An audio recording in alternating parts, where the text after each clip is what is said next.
have one public hearing this evening. Speakers should begin their remarks by telling council their names and cities of residence, and if they feel comfortable doing so, their home address. If you are here to answer any questions only, when your name is called, come to the podium, state your name, and note that you are available for questions of council. Speakers will have 3 minutes unless another speaker has yielded his or her time, which will result in a total of 6 minutes. On the presentation monitor on the wall, you will see your time counting down. Speakers must stay on the topic of the hearing and must direct their comments to council members as a whole.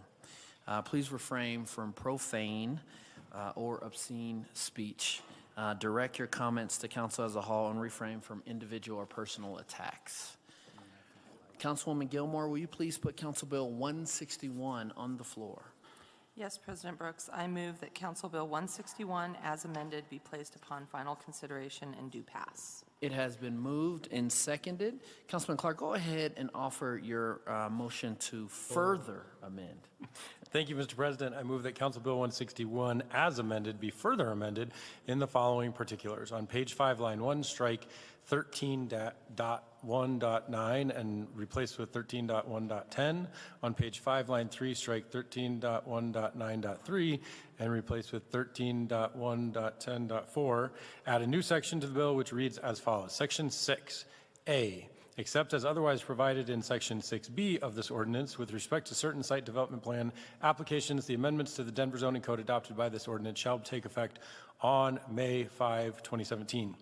B, notwithstanding Section 6A of this ordinance, if requested by an applicant, a pending formal site development plan application may be processed under the provisions of the Denver zoning code concerning the small lot parking exemption prior to the adoption of this ordinance, the prior small lot parking exemption, if CPD receives a complete application for a mandatory concept review pursuant to Section 12.3.2.2 of the Denver zoning code, which was submitted in advance of a required site development plan per Section 12.4.3.3 on or before August 26, 2016, and such application sought to use the prior small lot parking exemption. Great. It has been moved. I need a second. Great. It's been moved and seconded. Comments by members of council. Councilman Clark. Thank you, Mr. President. This amendment updates a zoning code reference that changed as a result to the passage of Council Bill 17-0311. Additionally, it establishes an effective date of May 5 to mirror the effective date of Council Bill 17-0311. Lastly, it provides clarity that certain applications were not subject to the moratorium on small lot parking exemption enacted last August, and those applications may continue to use the small lot parking exemption as it existed prior to this proposed text amendment. We had a number of projects that were in the pipeline, and the moratorium clearly set forward that they could remain under the rules that under which they had applied, and we just missed that, I think, in the bill. I believe the intent was always to allow those to continue progressing, not to progress and then all of a sudden have the rules changed on them, and this fixes that for the projects that are in the pipeline, and I would ask that all my colleagues please vote to further amend this amended bill. Thank you, Mr. President. Great, and I'll further explain, and I'm looking at CPD. I believe there are 11 projects in the current pipeline that have been talked about and agreed with the community even before we start this process. So that's why we're doing that to everybody in the public. We did not want to change the rules, whatever we did, on people who had projects in the pipeline. So thank you, Councilman Clark, for bringing this forward.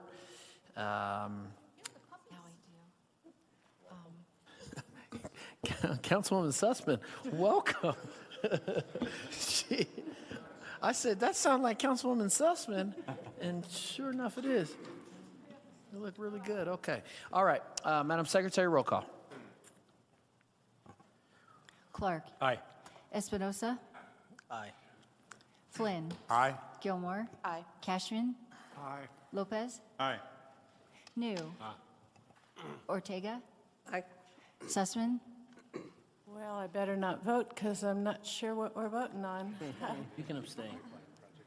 Oh, the pipeline? Okay, I just flew in from South Carolina. And man, my arms are tired. Yes, I had studied this and know this, so I'm going to vote aye. Black. Aye. Mr. President, Aye. Please close voting and announce the results. 11 ayes. 11 ayes, Clark's amendment to keep the folks who had prior projects out of the pipeline for these amendment changes passes. Okay. Madam Secretary, do we need to vote on 161, or do we want to wait till the public hearing? No, you'll want to open the public hearing. Great. All right.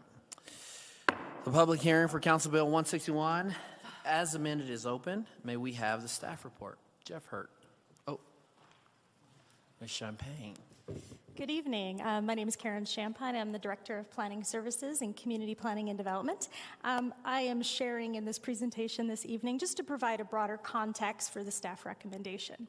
So CPD recommends denial of this text amendment to the Denver Zoning Code. And in a few minutes, Senior City Planner Jeff Hurt and then Zoning Administrator Tina Axelrod will provide a lot more technical analysis and details to explain that position. However, just please understand that despite our recommendation of denial of this particular text amendment, know that we are committed and we do share in the concerns about the issues of parking management in our neighborhoods. We want to make sure that that's important and underscored with this discussion tonight. That is why we are committed and want to state tonight that we're committed to working with our colleagues in Public Works, in the Mayor's office, and of course with the community to take a further to do further analysis of the bigger picture issues and the bigger picture parking management challenges and explore more holistic, common sense solutions which are relevant to a variety of contexts and lot sizes throughout Denver. And to effectively explore the concerns raised during this process, we want to step outside the narrow scope of this particular text amendment, which only addresses lots that comprise 1% of our city.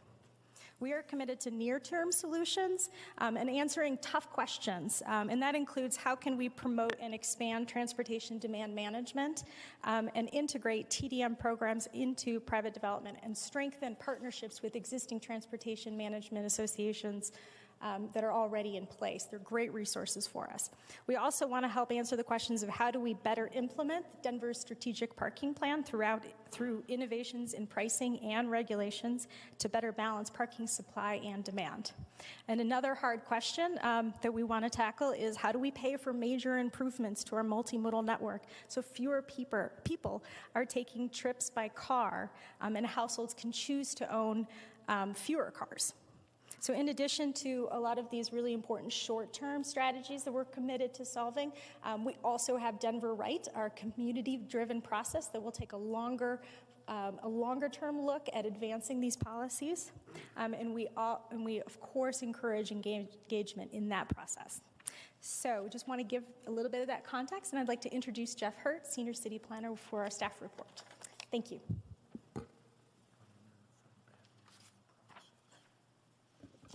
So Jeff Hurt with CPD. So I'm already skipping ahead here.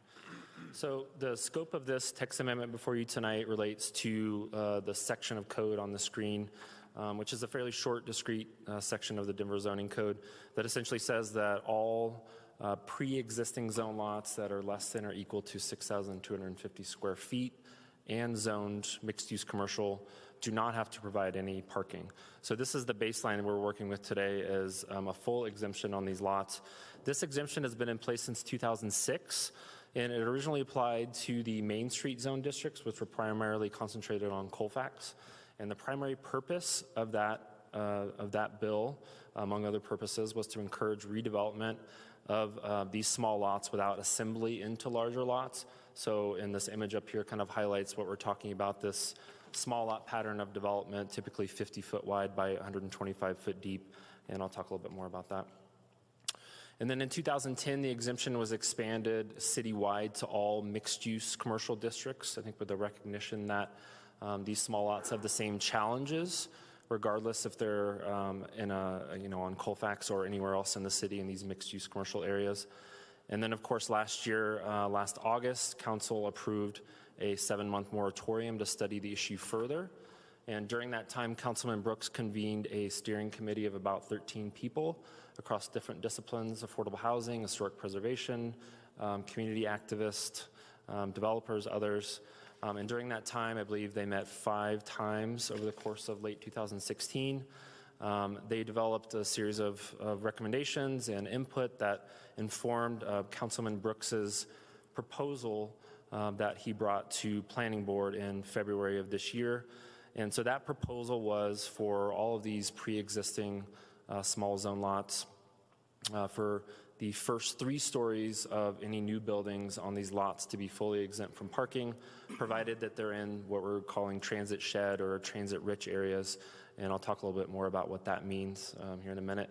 And then all other pre-existing zone lots outside of these transit areas, the first 2 stories are exempt, and then further existing buildings would be fully exempt. So this is the prior proposal. Planning Board voted on that proposal February 1st of this year, 8-1 to approve it, with the condition that City Council not require any additional mandatory parking as the text amendment advanced. And so following Planning Board, the Ludi Committee met 3 times on this issue, and then you all know the moratorium was extended by 60 days. During that time, several amendments were proposed by Councilman Clark, and that gets us to where we are today. So the current proposal that's on the books or in front of you tonight is for, again, pre-existing small zone lots, zoned mixed-use commercial. All new buildings, for all new buildings, the first 2 stories would be exempt in these transit-rich areas.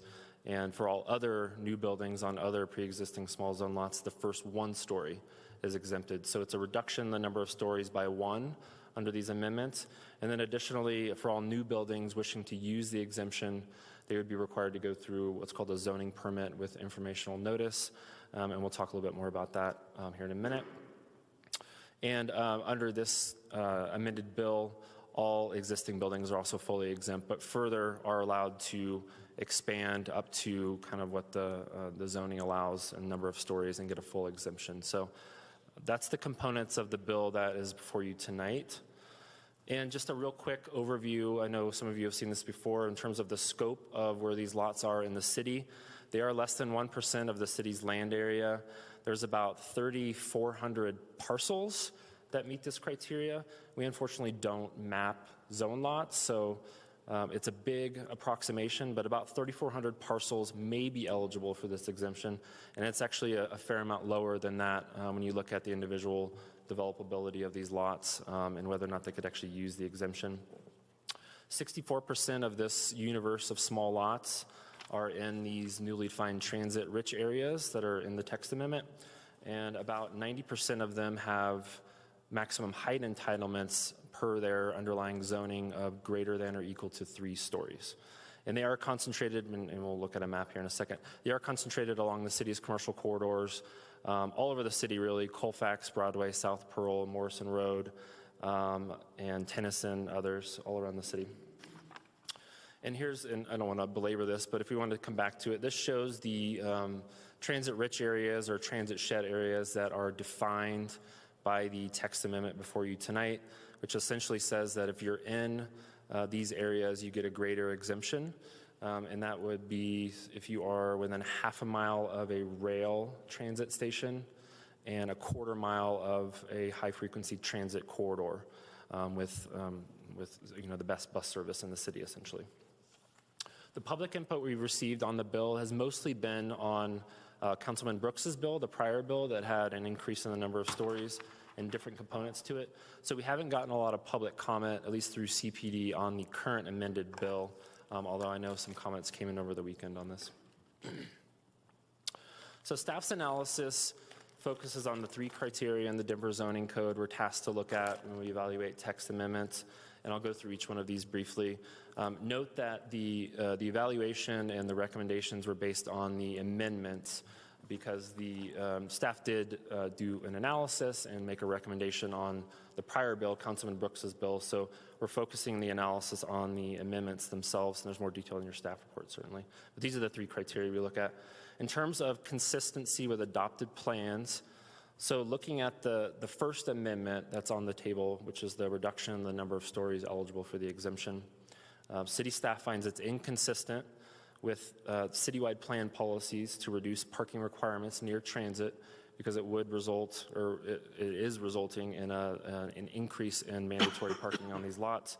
which staff finds is inconsistent with these policies here and others in the staff report, in Blueprint Denver and the comp plan.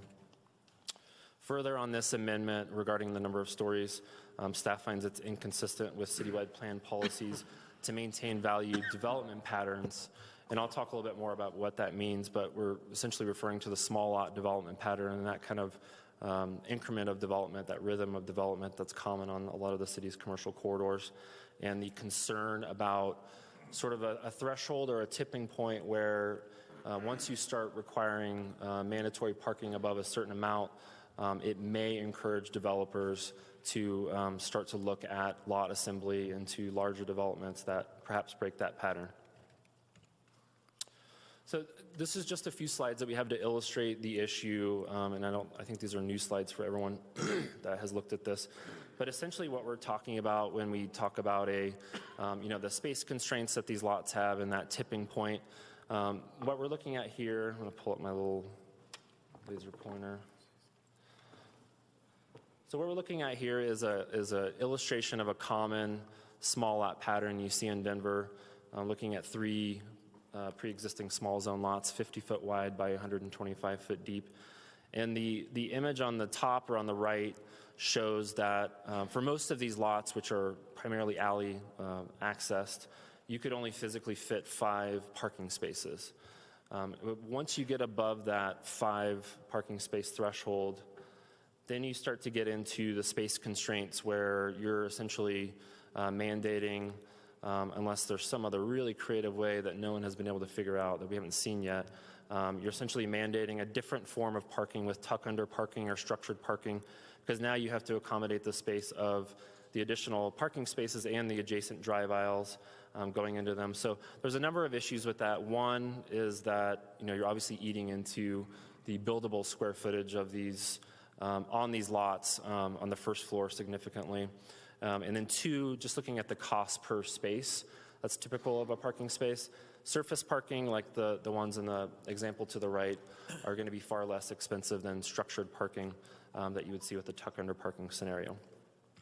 So just to highlight this scenario and how it plays out with the different sort of components of the bill and the amendments of the bill and related to the number of stories. So looking at the prior bill, which had an exemption for the first 3 stories for any new building, and these are assuming that this scenario would be in that transit shed.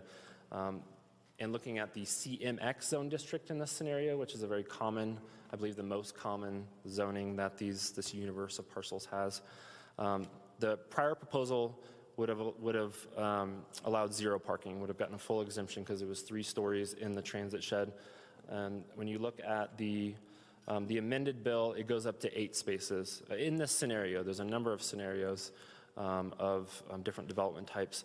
This scenario has a 3-story mixed-use building where you have ground floor commercial and upper floor residential. And so there's all kinds of ways to slice and dice this, of course. But looking at a common scenario, this is sort of what the change in the number of stories might do to a project. And kind of kick it into that threshold of requiring more parking and creating challenges. So for the Second Amendment regarding the Z-Pen, I'm going to let Tina Axelrad, our zoning administrator, speak to that briefly. Thanks, Jeff. Tina Axelrad with CPD Development Services. I'm the zoning administrator for the City of Denver, so I have overview of all of our permitting staff who would have to implement this text amendment. And we appreciate the opportunity to talk about this one particular element of the bill that will affect the everyday life of the permitting staff. And that is the introduction of a zoning permit with informational notice process attached to a determination of whether new buildings on existing small lots will get the exemption or not. Generally, staff has looked at this quite deeply and seriously, and we find that it's inconsistent with a couple of key citywide goals. One is creating a predictable zoning process, and the other is where a process is put in place with public participation, that participation be meaningful. And we're finding that in this case, we can't find that exists. We believe that the Z-Pen process, the way it's structured in the amendment, does not give any guidance or criteria to staff to use during the process. A ZPIN involves a staff review after several steps of notification to the public and an invitation for public comments to take all that information and decide whether, one, the request is meeting the requirements of the code. So in this case, is it a new building and is it on a small lot? That should be easy enough. And then the additional criteria of whether the proposal will have adverse impacts on surrounding properties that cannot be mitigated. And it's that part that's going to be unpredictable for applicants. There's no guidance for staff as to what those impacts are that we should be looking for. Generally, the types of impacts we hear about is on the public right-of-way and the impact of on-street parking, which zoning does not have jurisdiction over, so we couldn't condition an approval to provide more on-street parking or to mitigate that impact. Similarly, on the public engagement, the invitation of public comment, what we've seen mostly, again, address a lot of issues that zoning doesn't have jurisdiction over. If there's an impact on the demand for on-street parking, we can't really address that. That's kind of embedded in the amendment itself, that there probably will be some impact if you don't provide it on-site. Maybe people will need it off-site. And that creates perhaps a false expectation to the public that their comments and complaints will affect an outcome that might already be pretty straightforward otherwise. So together with that, I'll turn it back to Jeff, and I'm happy to answer any questions about that.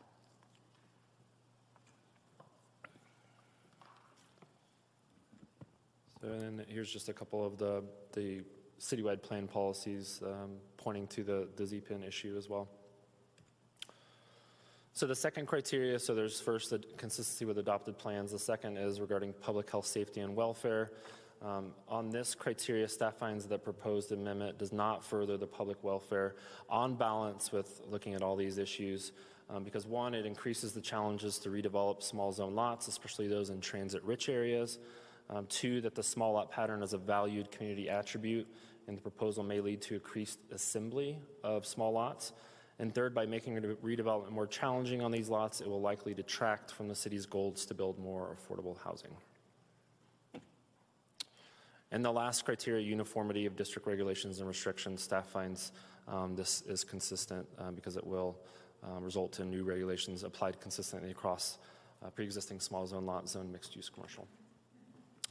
So CPD does recommend denial of the bill, finding that 2 of the 3 text amendment criteria are not met, in addition to the inconsistency with the planning board's recommendation and the steering committee's process as well, but mainly the text amendment criteria. So I'd be glad to answer any questions. All right, thank you. We have 22 speakers this evening. And I'm going to ask that we reserve this front bench, even staff, if staff can sit right over there and we can get all the folks on this front bench, first 5. I'm going to call you up right now. Margie Valdez, John Rickey, George Mayo, and Joe Barrios. Let's see, 1, 2, 3, 4, and Sharon Nunnally. First up is going to be Margie Valdez. You have 3 minutes. Thank you. Good evening, Council. I am pleased to speak before you tonight in support of the adoption of Bill 17-161. I speak on behalf of Interneighborhood Cooperation and the Zoning and Planning Committee, which I am the chair of. December 3rd, 2016, 32-0 at the Zoning and Planning meeting. Proposed language for small lot parking exemption language presented by CPD was confusing, and members could not approve the proposed zoning amendment. That vote was 32-0. On January 14th, 2017, the vote at the delegate meeting, the delegates voted 40-9 to extend the moratorium. March 2nd, 2017, Zoning and Planning Committee members voted to support Councilman Clark's amendment, the vote was 27-9. April 3rd, 2017, delegates were advised that I would be sending thank you letters to both President Brooks and Councilman Clark for their leadership with regard to the small lot exemption, and appreciate all the effort that they have put into this. INC is most appreciative of the zoning zip pin process.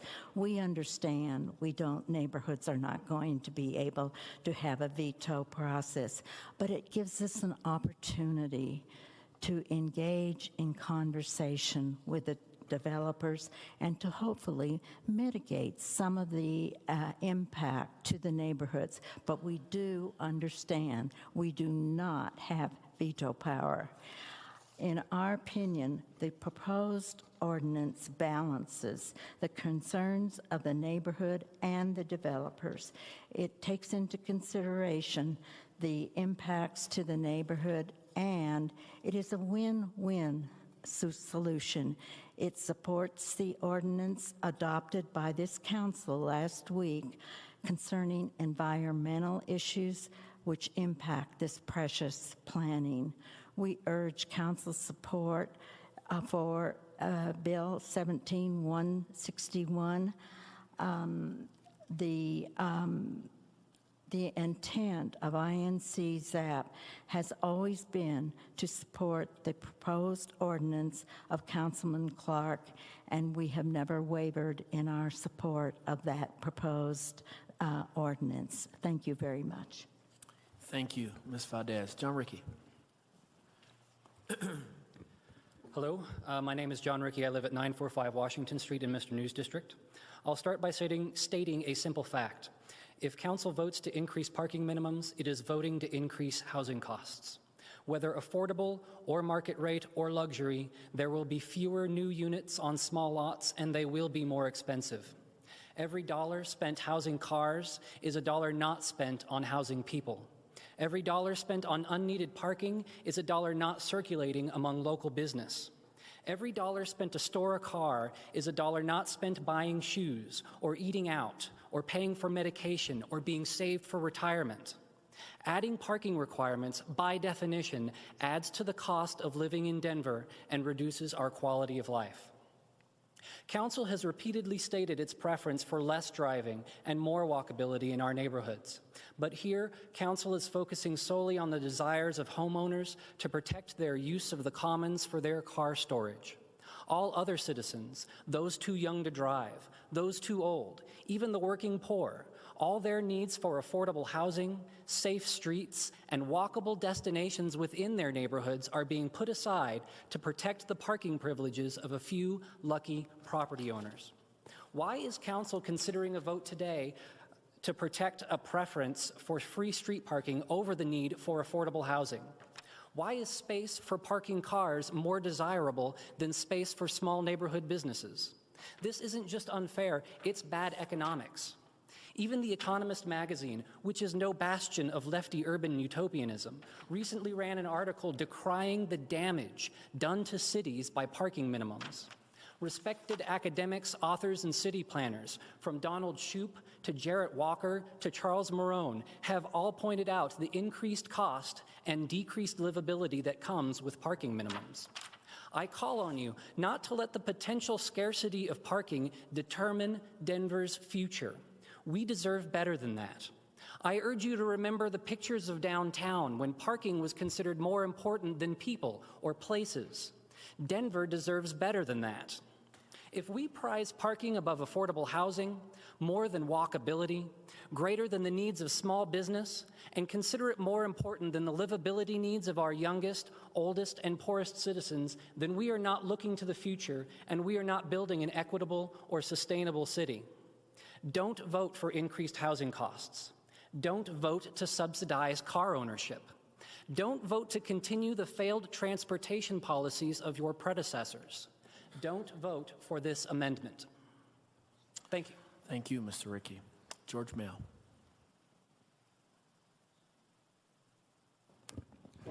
Good evening. City Council members, and thank you for allowing us to have this opportunity to address this issue. My name is George Mail. I reside at 1075 South Garfield Street in beautiful Corey Merrill, District 6. I'm going to cut to the quick. All of you were apprised of the results of the INC citywide survey encompassing all the major concerns of your constituents. All of you were met privately on the results of the citywide survey. And if you'll recall, in that survey, the number one issue was extreme, unbridled development.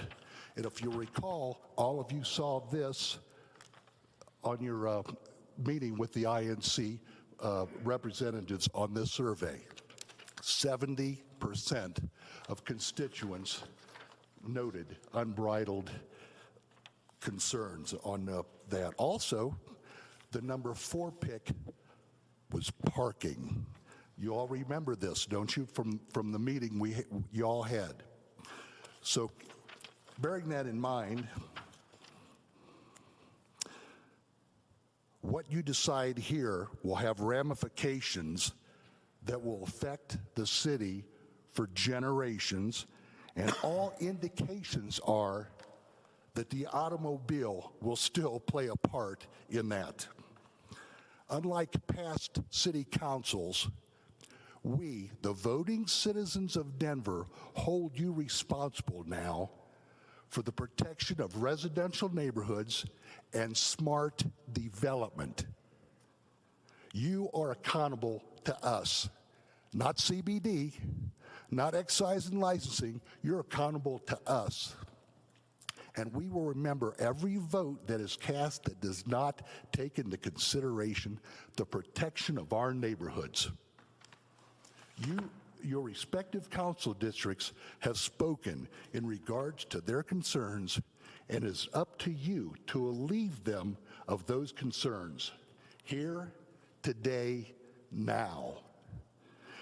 I have spoken to you before about perception of developers having sway in this city, but we have the votes, and we will get the votes.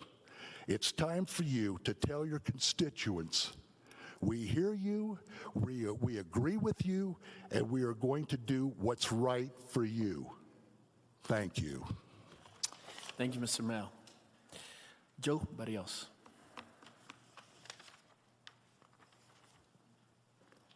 Hi, good evening, City Council. So I was here 7 months ago now, I guess, when we introduced the moratorium, and I talked about Ms. the... Barrios, why don't you... What am I supposed to do? No, Sorry. just say your name and Okay. residence for the Joe record. Barrios, and I now live at 1131 28th Street. Okay. Do I get a restart? No? All right, fine. All right. Okay. We'll give you a couple more seconds there. Go ahead. So I was here a couple months ago, and I talked about how important this decision was to my family. So I just want to catch you up at what's happened with my family since then. So we were living at 1950 Logan Street in a one-bedroom apartment that cost us $1,300. We were renting. We needed a bigger place because we were having a baby, and so we started looking. We couldn't afford anything in that neighborhood, and so we moved to another neighborhood, and then that same apartment rented for $1,700, and it went in one day. So just think about that for one second. It went up $400 and was gone in one day. And so when we talk about this parking exemption, there's no decision that you make that's in a vacuum. So if you think that this doesn't affect affordable housing, please think again. I received a response when I emailed a few of you that this is considered a false narrative because developers aren't required to provide affordable housing as related to these exemptions. But that negates a basic supply and demand principle, right? If they're required to provide parking, the cost of their projects goes up. They pass those costs along to the customer, which in this case is the renters, and then we end up paying for that cost. So our costs as families, as workers, go up. Now, I've heard a lot of you talk about sustainability and transit and pedestrians and workers and families. This is a decision that affects all of those. You cannot make this decision in a vacuum. So while some folks here are defending their right to park their car, I'm here defending my right for my family to be able to afford where we live. Those two shouldn't be the same. So I ask you to please consider what you're doing to the housing costs when you make this decision. Don't forget about us. We might not be as important as somebody's car. I hope that's not the case. Thank you. Thanks, Ms. Barrios. Sharon Nunnally.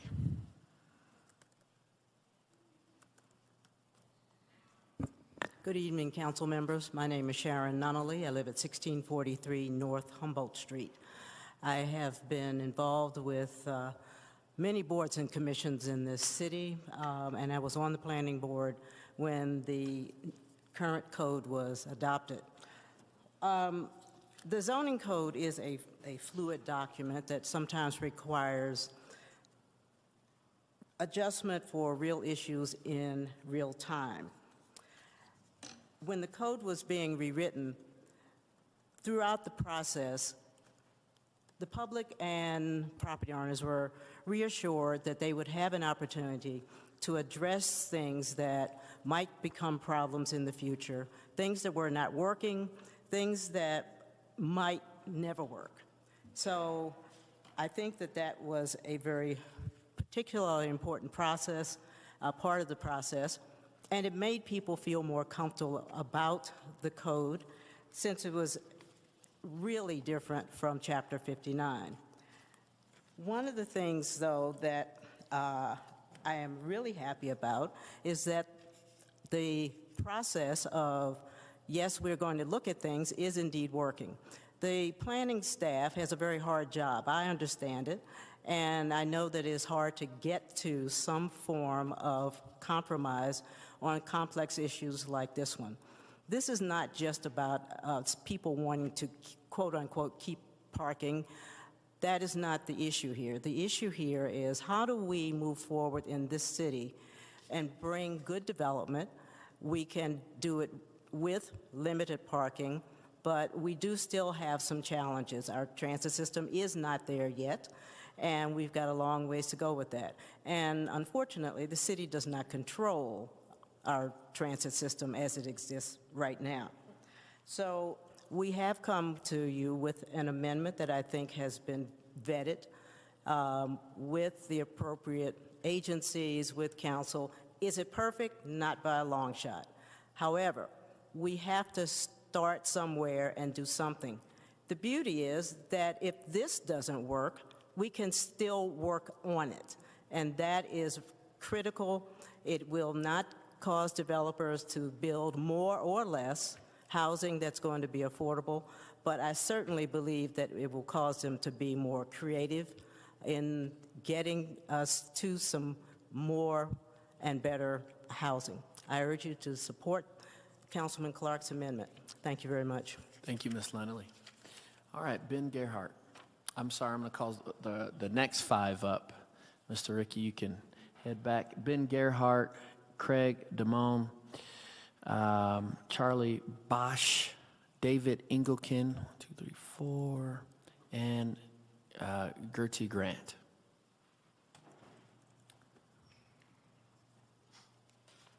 Mr. Gerhardt, you're up first. Good evening, Ben Gerhardt. I live in District 1 at 3931 Julian Street, and just wanted to thank council, really, I'll be short and sweet, for making that amendment on projects that were submitted prior to the moratorium. Appreciate it. We moved forward with good faith and knowing that you guys supported that. So that's it. Thank you. All right. Thank you, Mr. Gerhardt. Craig Demon. Good evening. I'm Craig Demon. I reside at 1744 Vine Street. I'm here to speak on behalf of the Uptown Urban Design Forum. As most of you know, the forum includes representatives from Kaiser Permanente, National Jewish and St. Joe's Hospitals, Presbyterian St. Luke's Hospital, Children's Hospital in Denver, and various registered neighborhood associations joining them, including San Rafael and Whittier Neighborhood Association. At the forum meeting last week, The representatives present voted unanimously to have me represent them at this public hearing and to request your vote in favor of the small lot text amendments you have before you. In doing that, we would like to express on behalf of the forum our gratitude for your long and careful deliberations and the shape you've given to this text amendment language. Excuse me. Over the past 12 months, the forum has several times voted and sent letters of support, first for the small lot moratorium, which you passed unanimously in last August, and then for development in various committees and in council of the text amendment language you have before you. We feel it goes a long way providing a fair balance between the hospital zone, neighborhood, and developer interests. When our forum first began consideration of its importance, one thing that stood out for our representatives of our medical care institution was the growing importance of the many new and diverse 17th Avenue restaurants and businesses, which are an important amenity for our patients, family, and staff. The residents, particularly on Humboldt, Franklin, and Gilpin Streets, provide essential overflow parking support for those restaurants and businesses which do not have parking lots themselves. We welcome your votes in favor of this balanced language text amendment, which will help to maintain the success of that mutual support between our health institutions with their patients' families, the excellent diversity of our 17th Avenue businesses, and our neighborhood residents. Thank you. Thank you, Mr. Duma. Charlie Bush. Hello, and thank you. My name is Charlie Bush. I live at 715 South Sherman Street, which is less than a quarter mile from the I-25 and Broadway station, about a half mile to the Alameda station, and 1 block from the 0 and 0L line. I live right smack in the middle of all these big transportation corridors you're talking about. With the exception of Paul Lopez, this is a pretty new council, and I've been gone for a couple of years, so let me give you my credentials. I have been working on transit-oriented development and parking and traffic issues since 2005. I have worked on the first 3 of 4 transit-oriented developments in the state, in the city and county of Denver. I know more about traffic and parking than any IT geek ever really wanted to know. And I say this just because so that you know I'm not just somebody trying to protect the parking in front of my house. I've been looking at this the larger picture for a long time. I'm in support of this bill with its amendment, even though it will further crush my area of my neighborhood. I don't think this bill and the amendment go far enough. I see it as a first step. You know, I've been hearing the ongoing thinking pushed by developers that if you just don't build parking, then people will get there and they won't use their cars. I keep hearing about the strategic parking plan and that millennials won't own cars because they're a different generation. Supposedly by now we should have been all driving bicycles, scooters, and skateboards. This makes me very weary. Let me tell you about my corner near I-25 and Broadway. I live on one of those little blocks that has a bungalow every 3,700, we only have 37 feet on the front. I have 18 different little townhomes along Exposition between Lincoln and Logan. In addition, we back to Lincoln, and there are a bunch of formerly illegal bungalows that were illegally put into smaller and smaller and smaller units. And guess what? They mirror exactly what you're talking about. Lots of little units with no parking. And you know what? They're all millennials, and they all have cars. And they all try to park on our street. We already have heavy parking issues with this. Then RTD took out the Alameda parking and said, oh, don't build the parking. They'll find other ways to get there. Yeah, you know how they get there? They park on our streets, and then they go to I-25 and Broadway. The last zoning code provided mixed-use, combined, and consolidated parking, which was supposed to be up and down Broadway. It has never happened.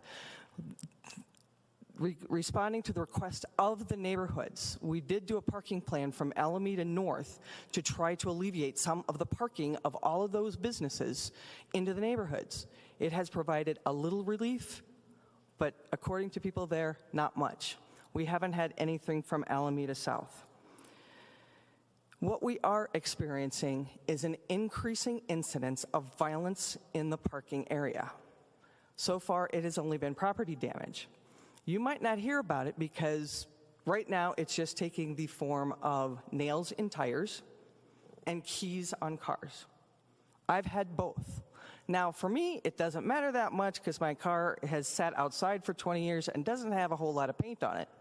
You know, so the big scratch that I now have down the side of my car, you know, they had to work pretty hard to put it there.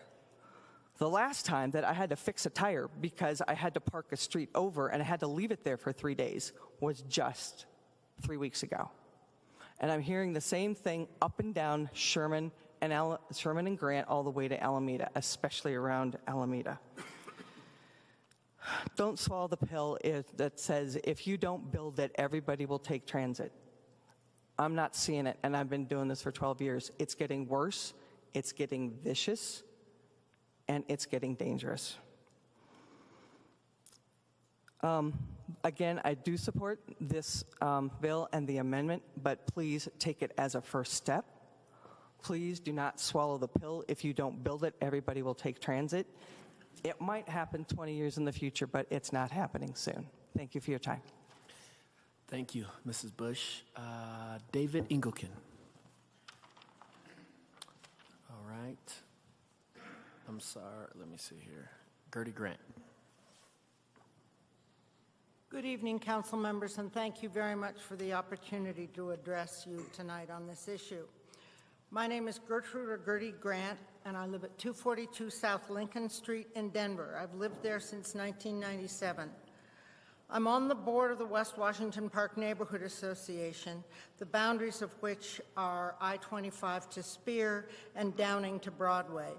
And I'm here tonight to tell you that by a vote of 12 to 0 between Wednesday, April 26th and Saturday, April 29th, the board voted by email pursuant to our bylaws to approve a motion to support the compromise ordinance amending the zoning code to provide the off-street parking exemptions for pre-existing small lots.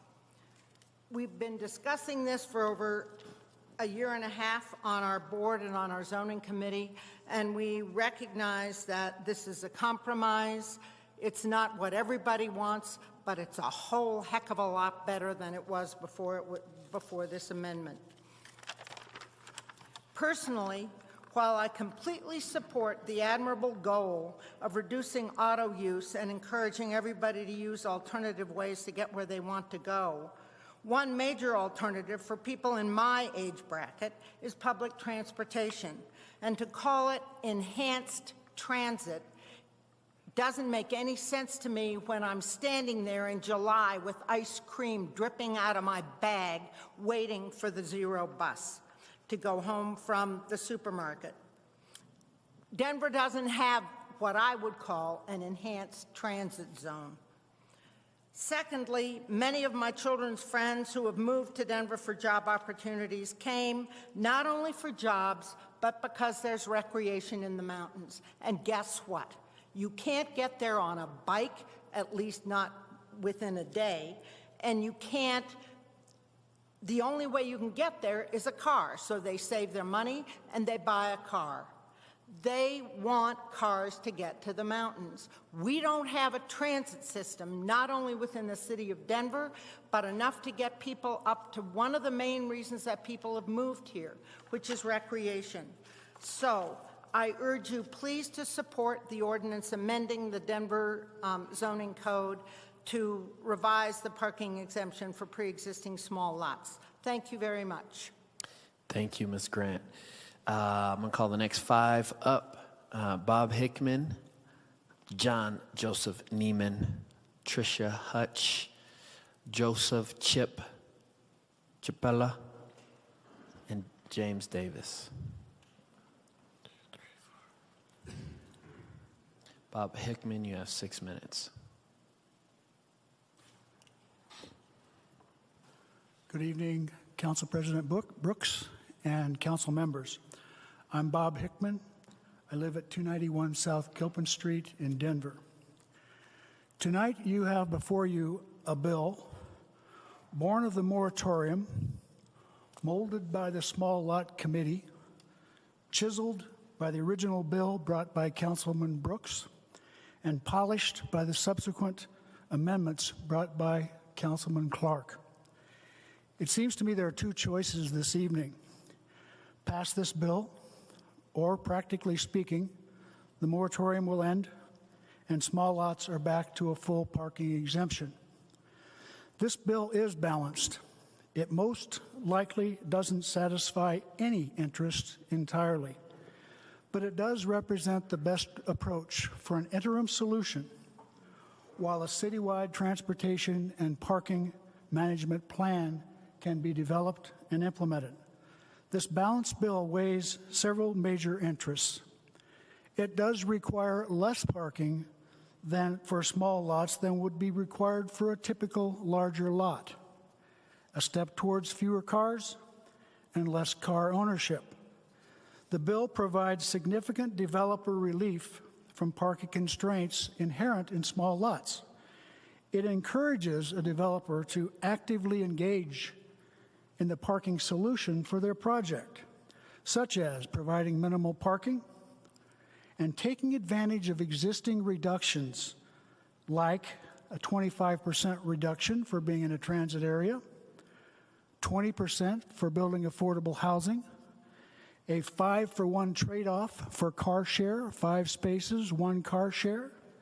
These are significant things that a developer can pursue to reduce his parking requirement and help that project get built. It provides neighborhood relief from parking being forced to the streets where they live. It also provides notice to potentially impacted neighborhoods for a given project. And very importantly, it sets up a scenario that will provide incentives for all interests to engage in finding a better transportation and parking management plan as we move forward. We will all have a stake in making sure this process is undertaken efficiently and expeditiously. On the other hand, if this bill does not pass, the moratorium will expire and we're back to the language allowing a full parking exemption. All the issues from projects that spawned the moratorium are still in place and could be repeated hundreds of times throughout Denver, including those of, quote, unintended consequences, unquote. No neighborhood notice is required. No process is established to arrive at a solution with greater emphasis for all projects, not just those on small lots. There are exciting and far-reaching mobility issues, solutions in our future. Whatever they may turn out to be, it will be several years for their effective implementation. Prototypes will be developed and tested. Refinements will be made with retesting. Impacts will be measured. But we will get there. Probably not in my lifetime, but we will get there. As I've stated to you before, I believe in balance. And even more firmly, I believe in evolution, not revolution. Let's prepare a thoughtful plan and move forward to its goal in a measured way, step by step. I urge you to pass this bill this evening, and thank you for allowing me to speak. Thank you, Mr. Hickman. John Joseph Neiman. Yeah, my name is John Joseph Neiman. I live at 2786 South Wolf Street. Denver, Colorado is my home. I'm a native. I've seen the way our city has changed, and what I want to talk about today is a bit about the process that you guys have gone through in order to come to this bill, and show some appreciation for the work that you've put into taking what was kind of came about suddenly and turned it into an opportunity to talk about one of these big issues in our city. As George Mayo alluded to, parking and density are some of the major concerns of our neighborhoods, and those concerns have been talked about at length in the formation of this amended bill. And I think that process was worthwhile, and bringing this bill to City Council tonight was worthwhile. So what I'm asking as a citizen and also as the president of the Denver Interneighborhood Cooperation is that you guys respect the amount of time and effort that community has put into discussing this and that you guys have put into discussing and coming up with a better solution short term and allowing for an opportunity for us to become better at managing parking long term. So I really commend us for taking this small lot exemption in a small way and turning it into a bigger discussion, and one that I think has benefited the city and benefited neighborhoods as far as I can tell. So thank you very much. Thank you, Mr. Neiman. Tricia Hoot. Sorry if I mispronounced that. Good evening, Council and President Brooks. Thank you for the opportunity to speak. My name is Tricia Huth. I live at 1633 Humboldt Street.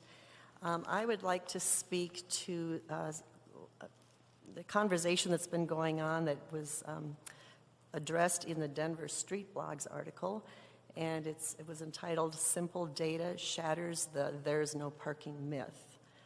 The article says that there's an average of 187 spaces available in a 3-block radius of 16th and Humboldt. The numbers are from a parking inventory by Public Works and are a snapshot of 3 times of the day, 5 a.m., noon, and 7 p.m. The respective totals of available parking are 256, 168, and 138. Really? I live right in the heart of this, and I have never seen anything like that. A couple of problems with this citation. First of all, there's no description of what the actual area was. Is the radius based on north-south blocks, which are considerably longer, or east-west blocks, which are shorter? There's no description of the actual total spaces. There's no way to calculate the percentage of spaces occupied. And is the 3-block radius a reasonable distance from a parked car to a residence? I can tell you from where I live, I'm locked in by 3 lanes of one-way traffic on 17th Avenue and 4 lanes of 2-way traffic on Colfax. So if I go 3 blocks in either direction, I would have to cross one of those main areas. We did our own survey over the course of dates from April 9th to April 29th, and we sampled 4 blocks, a stretch of 2 blocks each, making a total of 10 blocks. There were 11 samples taken in the early morning, late morning, early afternoon and evening, and 10 p.m., and the average availability in those 8 square blocks was 9 spaces. How much time do I have left? I raised my children in this neighborhood. It's always been an issue. When I would pull up with groceries and children in car seats, it was always this weighing, do I take the children in first, do I take the groceries in first? It's only going to get worse. It's going to be very, very difficult for families to live in these conditions with this parking deprivation. So I am asking you to vote in favor of this bill. Thank you. Thank you, Ms. Huth. All right, Joseph Chapello. Thank you. My name is Chip Capola. I live at 1410 South Pennsylvania Street. I was on the steering committee, as you know, Councilman Brooks and Councilman Cashman, for the Old South Pearl Street area of Platt Park. I'm here to support the bill as amended. If the bill hadn't been amended, I would not have been able to stand up here and say I support it, because the changes, in particular the Z-pin and lowering the height, were so critical to what we believe in our neighborhood is necessary. We have on the 14 and 1500 blocks, we have 11 restaurants. We have a 16-unit micro building going up, and I know that the merchants there are wondering, what are we going to do? Where are we going to go? We just went through with Cindy Patton and staff a 2-year process of trying to figure out the parking in our neighborhoods, and it's because of amendment that we can support this and would look forward to it, and we hope that you would adopt it. One thing I would just like to point out, having to do with Mr. Hurt's presentation about what you can do on this size lot here and there. We have one double lot that is under development right now on Pearl Street that is 16 units, and they're providing either 7 or 8 parking spaces. I'm a real estate attorney. I have a client that's going through the process, and she's putting 8 units with 8 parking spaces on a double lot. Economically, it still works. You just don't need to be greedy. So thank you very much for your support and all your hard work. Thank you. Thank you, Ms. Capello. James Davis. Good evening. How you guys doing? It's good to see you. I want to thank you for your time. This has been a really engaging process. I've been watching at home. Mr. Sorry, Davis, I did it. I knew it. Thank you for stopping me. James Davis, 2380 Ivanhoe Street. I told myself I wasn't going to do it either. I told myself, and there I go. 2380 Ivanhoe Street. I am a millennial. I sold my car when I moved here. Hey, Kendra, it's nice to see you. I sold my car when I moved here. So if we're going to talk about anecdotal experiences, N01 cases, I am that person that those developers point to who rides his bike every day and makes 60% of his trips via bicycle.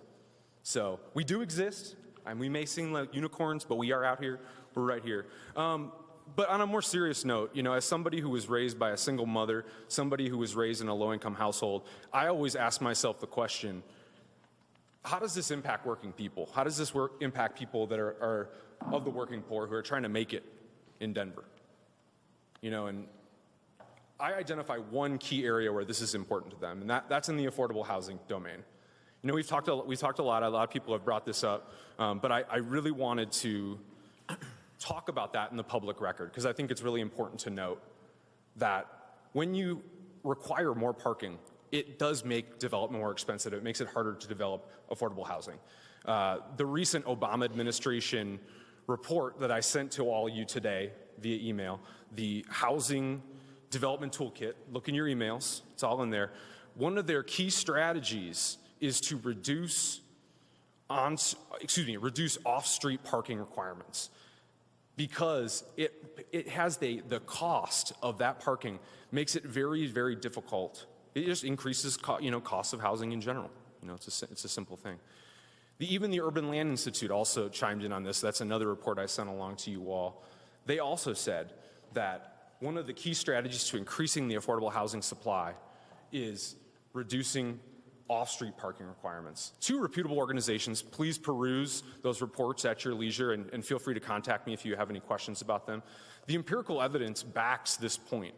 It's a very simple point, that when you reduce parking requirements, it makes things more affordable. They've done this in Seattle. There's great anecdotal discussion in that report, the White House Housing Development Toolkit, that talks about Seattle's experience of this. They actually talk about Denver and point out Denver in their recent work to reduce parking requirements in their zoning code as a best case. I want to echo something that Councilman Brooks said in this process. He said, no other city is doing this across the country.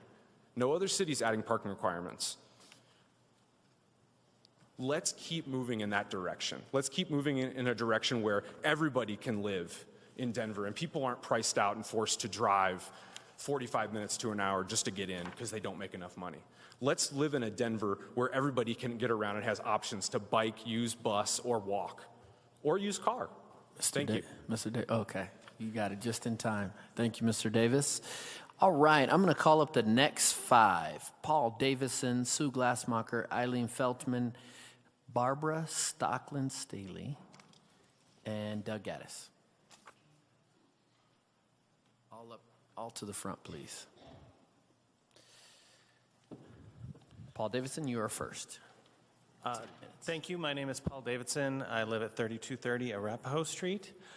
I am in Curtis Park. I serve on the Curtis Park Board, although I'm speaking as a citizen here. And I was a member of the steering committee with Councilman Brooks and Cashman, where I opposed the original decisions in the bill. But first, I just want to thank you for your deep consideration and openness. Emails were read and responded to, and it's a testament to your passion. I was stunned when I heard about this parking exemption. I thought, because it was about 300 feet from my house, which was an 1891 row house that did not have alley access, where I had lived for 15 years. And I thought, how is this possible? And why would they have this exemption in a neighborhood? I wondered why Z-Pen would not be required, or it would be required for greater than 50% reductions in parking requirements, but not required for 100% parking exemption. Why wouldn't they tell us about this? I wondered why would the developer claim that the people that would stay there would be car-free when that's demonstrably false, even in Capitol Hill, where there's nearly 1 car per household. I wondered, why would large developments be allowed to take this parking exemption when it was clearly intended for small developments? And then side by side, 50 units side by side? I wondered, why was it implemented on East Colfax, but never used anywhere else, or never used on East Colfax? And then in 2010, expanded to citywide for these lots that are so varied and so abnormal that even in Curtis Park, the two that are right next to each other are completely different types of lots, where one really requires this exemption, and the other one can take a few parking spots, so long as the developer did it. And they did by working with the city, with the neighborhood. I wondered, why make claims about affordability when they're actually being sold at market rates, and when micro units actually go for more per square foot than typical units? That's not true affordable housing. I now understand the nuances, and I believe that what we're looking at tonight is a good, balanced, and interim solution. And I hope that the TDM process will look closely at the issues that I feel don't totally get addressed, which are retaining the existing buildings and keeping our neighborhood's character on South Pearl and Tennyson, and encouraging commercial use on the first floor to ensure that our CMX areas are truly CMX areas. Thank you. Thank you, Mr. Davidson. Sue Glassmacher. I'm Sue Glassmacher, and I also live in Curtis Park. I think this bill is mediocre at best. It's not, it's what we have to work with and what was given to us. But it has something going for it. It does the job. It slows things down enough so that we don't create a problem. And we can work on everything CPD talked about. I think there are a lot more things that we could do on this small lots. And it just needs more study. And you can change this bill. You can override it just like you did with the affordable housing bill. We changed that drastically. So you can change this again when we have something better. But for now, it's a conservative approach in that you're not just saying, go do it and do it all, and then saying, oh, we created a problem. So let's take this a little bit slower in times of this unprecedented development and growth that we have. Let's be a little thoughtful. Now, the other thing is, it's only 1% of the lots. My councilman pointed that out to me. And if it's only 1% of the lots, how is 1% of the lots going to fix the affordable housing problem in Denver? I don't think it's going to be that 1% that really makes the difference. And I don't think it's going to hurt the development community that 1% of the lots cannot be maximized to the absolute highest level. So I don't think there is a problem passing this bill, and I would encourage us all to continue and do better. And I do think there is better out there. But I also don't think it's going to hurt us to pass this, and it will help us. And I thank you very much. Thank you, Ms. Glassmacher. Eileen Feltman.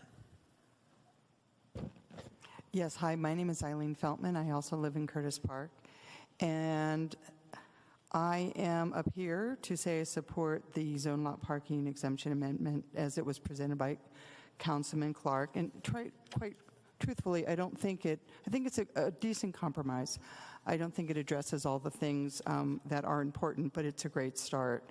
And I urge you all to do the same and support this. You know, I know we all want greater opportunities with regard to affordable housing, attainable housing, neighborhood-sensitive and responsible development, and of course a significant reduction in the use of co-ownership and usage. However, the elimination of parking requirements at this time will not do this, not right now. Denver is not there yet. We have a lot of things to work on. With the exception of the East Colfax corridor, we do not have in Denver other high-frequency transit opportunities for citizens. Even on Welton Street, it's a little short rail line that goes to nowhere that runs infrequently for people to be able to get to work, to school, whatever. It's not there yet. And Denver has the opportunity to let this be a place to start. One of the things that I've noticed is, in fact, with each regional train addition, it seems like local bus service is eliminated. That actually puts low-income people at reduces opportunity for getting to work, getting to school, whatever the responsibility is, and actually makes people more car dependent. So I think what we need to do is pass this, and as Sue and other people pointed out, this can continue to be a work in progress. Along the lines, I think that Denver really needs to take the opportunity now to really start looking at a really comprehensive city bus service as RTD continues to become more regional and less and less serves the inner city population. And as well, we really need to make some of these parking exemptions really contingent on true affordable housing opportunities. Quite frankly, developers are just using, too many developers are using the opportunity to max out their build. When you have 350 square foot micro units going for close to $1,000, that's not affordability, that's exploitation. So let's slow this all down. This would be a really good place to start, and we have opportunity to have more conversations and to refine this further. Thank you. Thank you, Ms. Feltman. Barbara Stockland-Steely, I think I've seen you before. Hi, I'm Barbara Stockland-Steely. I live at 1003 Emerson Street in Capitol Hill. Good evening, members of the City Council. I am here representing Doug Gaddis, and he was, when I left the city about a year ago, he was one of my first clients. And I was hired to help him through the landmark and the neighborhood processes. He is a developer of D-Line, which is 3148 Stout and 3021 Downing in the Curtis Park Historic Districts that uses the small lot parking exemption. And I just want to give you a brief snapshot of what this process has looked like for him. He purchased the property in fall of 2015. These were lots that were not being snapped up. They had a lot of issues. Were in poor condition with semi-abandoned buildings. He worked on them and filed for concept review in June of 2016. There were a lot of neighborhood and landmark commission issues because it is in the Curtis Park Historic District. So he worked with the neighborhood, went many rounds with the neighborhood, and LPC resubmitted his concept on August 24th, 2016. Got the Landmark Commission first round of approval in September of 2017. Continued to work through building and fire code issues as well as additional landmark and neighborhood issues. Eventually got the landmark second approval on February 21st, just this year. Filed for site development plan in early March, got comments back in April, and is slated to log in for permits this week, May 3rd.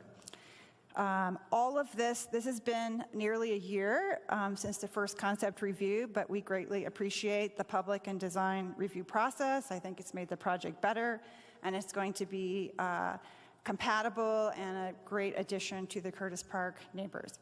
Having said all that, we greatly appreciate Councilmember Clark's amendment added to the bill today to allow applicants such as Doug Gaddis, who are midstream in the development process, to operate under the existing zoning code if this bill passes tonight. This amendment would allow developers who have been operating in good faith under the process to move forward and not have to circle back and be subject to a new set of zoning rules and processes, additional process. While we have no comment or opinion on the bill, we greatly appreciate your support for the May 1st amendment if the bill is passed tonight. Thank you. Thank you, Ms. Stockman-Steely. Come visit us again. All right, Doug Gaddis is not here. The last two, Keith Pryor, John Hayden, come on up to the front.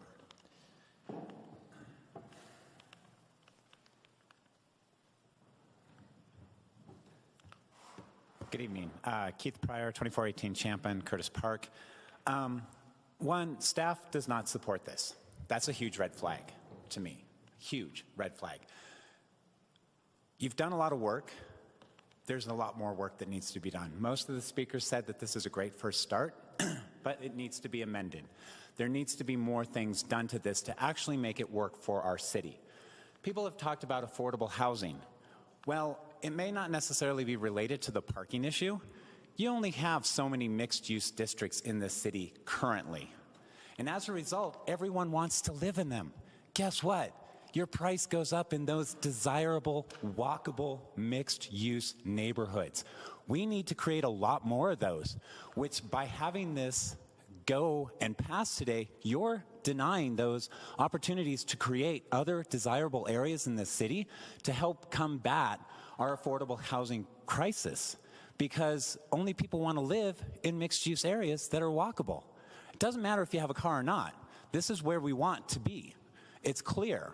And if you're telling me that Colfax, Morrison are not appropriate places to have mixed-use development, where is? Clearly, a lot of residents are concerned. They're adjoining to mixed-use districts, and that's putting a lot of parking pressure on them. Why are they living there? It's a mixed-use district. There's going to be trade-offs. And so really, we need to be focusing on this particular bill to address the issue. You're not requiring or incentivizing mixed-use products. You're saying this can be a one-use product. Sure, you're going to have a lot more parking if it's only micro units, because you're not having this bill include or incentivize, because the bank's only going to lend on basic surefire things. And so unless the city is requiring the developer to do it, the bank is definitely going to go with the least risk and only lend on things that are a surefire piece. So you need to be pushing the pressure on the developer to do what's right, to help affordability, to create these mixed-use districts throughout our entire communities. Let's see here. So that's one piece of it. Deal with the existing zoning in these neighborhoods. Clearly, we have a lot of neighborhood plans. We're working on new neighborhood plans. If this is an inappropriate zone, if the height's inappropriate, then let's work on that. Let's not sit here and talk about parking. Obviously, if the mixed-use district is not appropriate, and again, most of these lots fall within existing mixed-use places, so they're clearly appropriate. So I don't think that this particular bill is addressing the issue and really needs to have a lot more sustainable piece on what's going on. So I oppose this. I think that staff, red flag, we need a lot more work on this, and I think it should be done. Thank you. Thank you, Mr. Pryor. John Hayden? Hello, Council. Thank you very much for your consideration tonight. My name is John Hayden. I am the president of Curtis Park Neighbors. You've heard a lot from our residents tonight who have worked very hard on this because of the D-line project that was proposed in our neighborhood. And I'm very proud of them for the work that they did in actually over a year's process bringing us a development that ultimately will get built, will be complementary to the neighborhood, and will provide, I hope, affordable housing with fewer parking spaces. So that actually ended up being a win. And I would like to say very clearly to those who are concerned about all these people coming to Denver and that it's going to make the city worse, I believe it's going to make our city better. The people coming here, the diversity of the people coming here is fantastic, and we need places for them to live, and we need places for them to live where they don't need a car to access everything, which is the one thing Curtis Park Neighbors Board decided not to take a position on this amendment, and the reason was because neither of the bills or the amendment fundamentally address what we believe is essential as you move forward to address, and that is that we need to have diverse mixed-use communities. In order for our city to be sustainable, people need to be able to access services by walking and biking and transit. That means that we need to have mixed-use districts. What the amendment before you, what that does not do is make any requirement that there be any kind of mixed use in our mixed-use zones. So that's a big miss in our opinion, and so we did not decide to support or oppose it because we think it just missed the boat. So as you move forward, we hope that that will be something that City Council can work on, that we make sure that we preserve our mixed-use districts so that people can walk to services, and that within those districts, we have affordable housing. Thank you. Thank you, Mr. Hayden. All right, this concludes our speaker.